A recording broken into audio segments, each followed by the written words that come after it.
minasyaitonirrajim. Bismillahirrahmanirrahim. Assalamualaikum warahmatullahi wabarakatuh.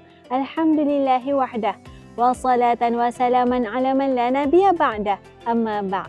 Bab ke-11 dalam kitab Katatib Al-Quran fi Tajwid Kalam Ar-Rahman membincangkan hukum berkaitan makharijul huruf.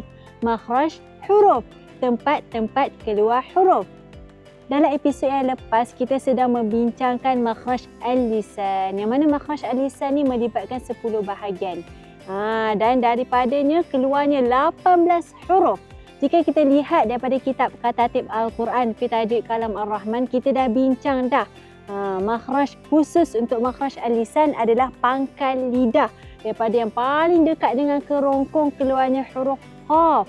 Kemudian di hadapan sikit masih pangkal lidah keluarnya huruf kaf. Seterusnya bahagian tengah lidah menyentuh lelangit atas. Keluarnya 3 huruf, iaitu huruf jim, huruf shin dan huruf ya yang bukan mat.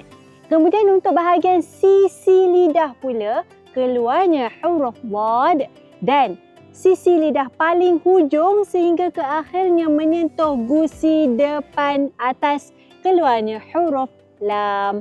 Untuk bahagian hujung lidah pula kita dah bincang keluarnya huruf ra dan huruf nun. Dalam episod kali ini kita masih untuk bahagian hujung lidah. Tetapi hujung lidah antara bahagian atas dan bawah gigi hadapan. Terdapat ruang kecil antara keduanya. Mengalir daripada belakang lidah tu keluar huruf apa? Ada 3 huruf, iaitu huruf sin, huruf zai dan huruf sad. Macam mana tahu makhraj huruf tu? Kita boleh matikan huruf tersebut, bagi baris sukun pada huruf tersebut. Kemudian kita tambah hamzah wasal di sebelumnya. Kita tambah huruf berbaris di sebelum huruf tersebut. Contoh as. Kita boleh rasa hujung lidah tu main peranan. Az, as. Itu nombor 8. Kita baca juga nombor 9. Belakang hujung lidah dan awal gigi bahagian atas. Belakang hujung lidah dan awal gigi hadapan bahagian atas, keluar daripadanya huruf ta, huruf dal dan huruf ta. Jom kita rasa. At, ad, al-ta. Seterusnya, isi yang terakhir untuk makhraj al-lisan, belakang hujung lidah dengan hujung gigi hadapan bahagian atas, belakang hujung lidah dengan hujung gigi hadapan bahagian atas, keluar daripadanya huruf ta, zal dan wa. Jom kita rasa. Ta, ath, az, al. Tu dia. Dan kita boleh lihat gambar rajah yang disediakan dalam kitab Katatib Al-Quran fi Tajwid Kalam Ar-Rahman. Kita boleh lihat pada nombor 12, 13 dan 14. 12 kita boleh lihat pada halaman ke-102, nombor 12. Hujung lidah bertemu pangkal gigi seri atas. Itu nombor 12. Untuk nombor 12 keluarnya huruf ta, huruf dal dan huruf ta. Al-ta, ad, at. Seterusnya nombor 13, hujung lidah bertemu dengan gigi seri bawah. Nombor 13, kita turunkan hujung lidah bertemu dengan gigi seri bawah. Maksudnya turunkan. As.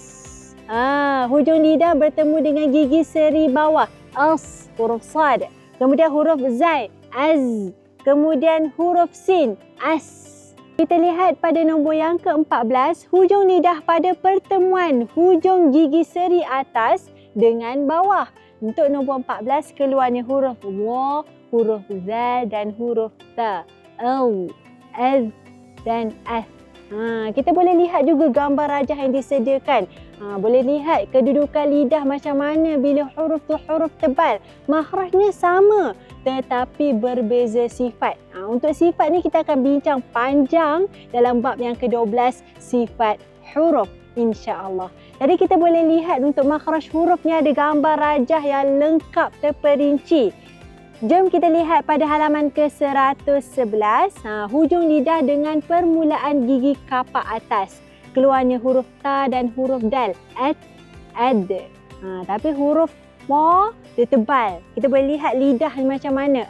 Fa. Makhrajnya sama. Hujung lidah dengan permulaan gigi kapak atas. Itu 3 huruf. Kemudian kita boleh lihat pula bawah hujung lidah dengan permulaan gigi kapak bawah pula. Sambil suara keluar melalui gigi-gigi kapak atas dan gigi bawah. Keluar daripadanya 3 huruf. Kalau huruf sad dia tebal. As. Boleh lihat. As. Boleh lihat lidah macam mana. Kemudian untuk huruf zai dan sin. Makhrajnya sama tetapi sifatnya nipis. Sifatnya berbeza dengan huruf sad tadi. Az dan as. Dan yang terakhir, hujung lidah dengan hujung gigi kapak atas. Keluarnya 3 huruf. Kita boleh lihat lidah keluar sedikit pada huruf wa, aw. Dan huruf zal, az. Dan huruf tha, ath. Perkongsian ini saya kongsikan daripada kitab Katatib Al-Quran fi Tajwid Kalam Ar-Rahman. Panduan lengkap ilmu tajwid. Bagi anda yang berhajat untuk dapatkan kitab istimewa ini, dapatkan di www.nashrulquran.com atau hubungi admin Akademi Nashrul Quran di 0167182825.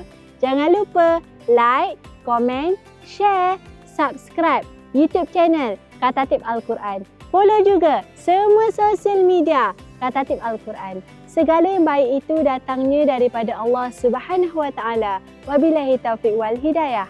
Wassalamualaikum warahmatullahi wabarakatuh.